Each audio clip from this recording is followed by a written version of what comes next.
नमस्ते साथियों, जैसा कि आप यहाँ पर माचिस की खाली डिब्बियों का यह ढेर देख पा रहे हैं।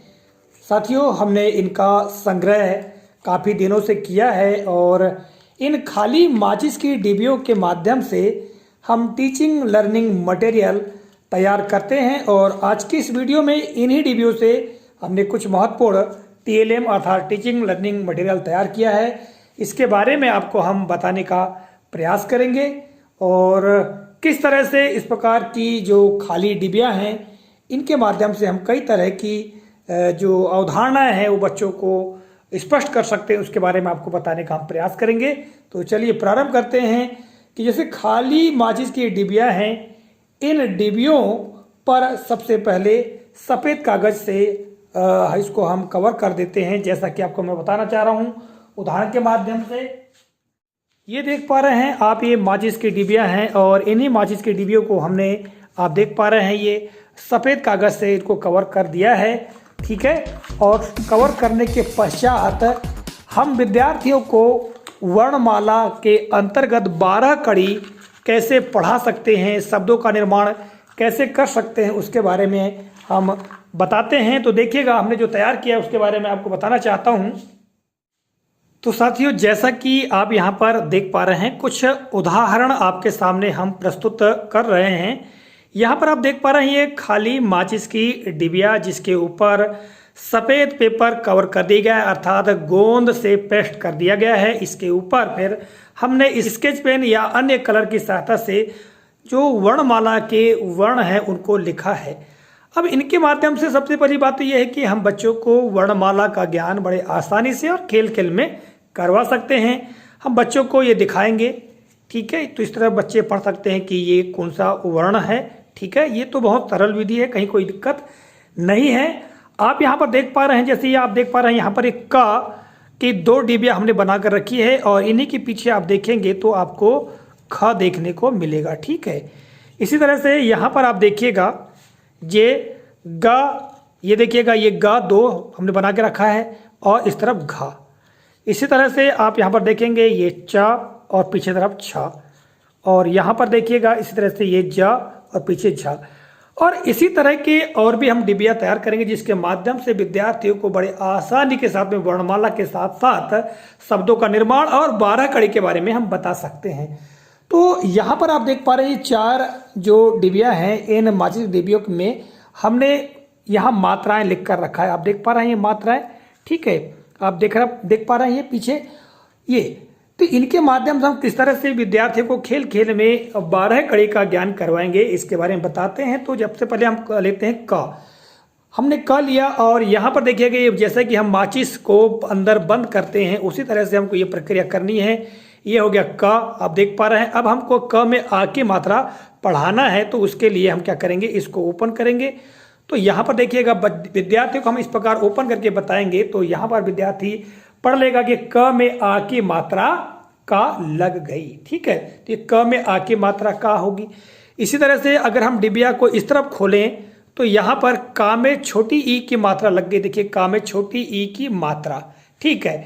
अब इसी तरह से अगर हम इसको पलट दें, इस प्रकार से पलट दें और पलट करके इस प्रकार हम लगाएंगे तो यहाँ पर आप देखिएगा ये का में बड़ी ई की मात्रा की हो गया, ठीक। तो इस तरह से हम विद्यार्थियों को ये क की 12 कड़ी के अंतर्गत अपने यहाँ बड़ी की मात्रा तक पढ़ा दिया।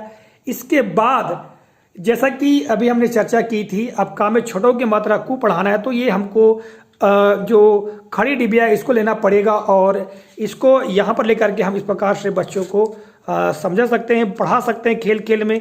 इस प्रकार हम खोलेंगे तो देखिए का में छोटों की मात्रा को हो जाएगा, है ना। और इसी तरह से यदि हम इसको पलट दें इस प्रकार से तो का में बड़ाऊ की मात्रा कु हो जाएगा, ठीक है।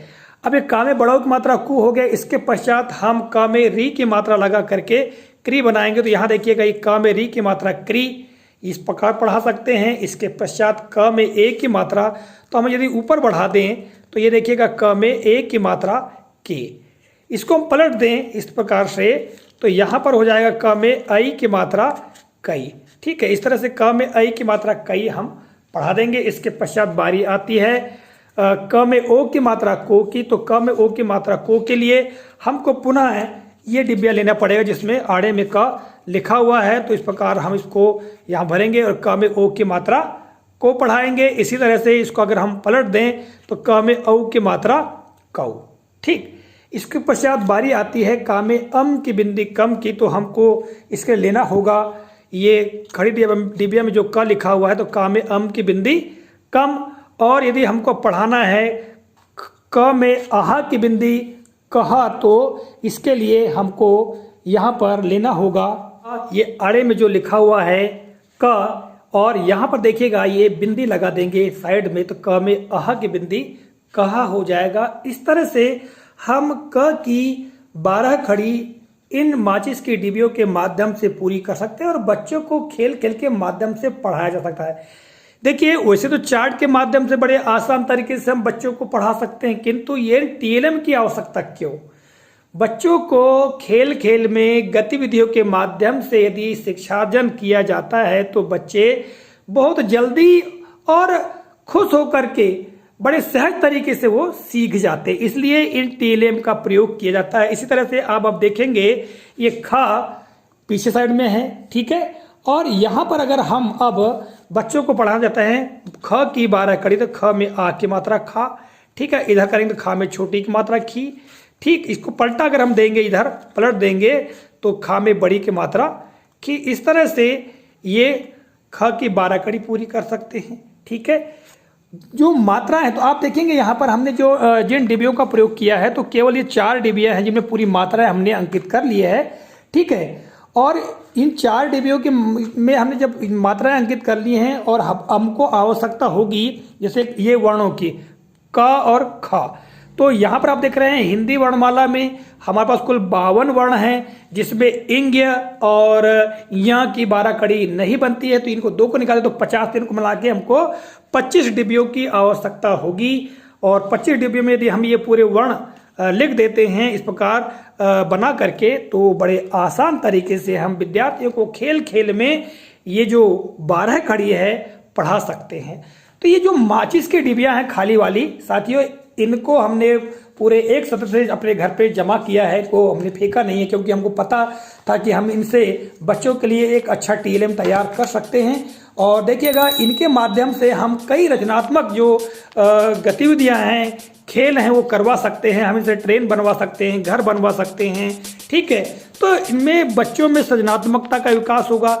अभी इन पर हम कार्य कर रहे हैं। साथियों, इस वीडियो के माध्यम से मैंने केवल आपको एक नमूना बताने का प्रयास किया है कि माचिस के डिबियों से हम किस तरह से टीएलएम तैयार कर सकते हैं। आशा करता हूं आज के इस वीडियो में जो भी जानकारी आपको मैंने दी है काफ़ी उपयोगी और मज़ेदार लगी होगी। मिलेंगे अगले कालखंड में किसी नई जानकारी, नए प्रकरण को लेकर। तब तक के लिए जय हिंद।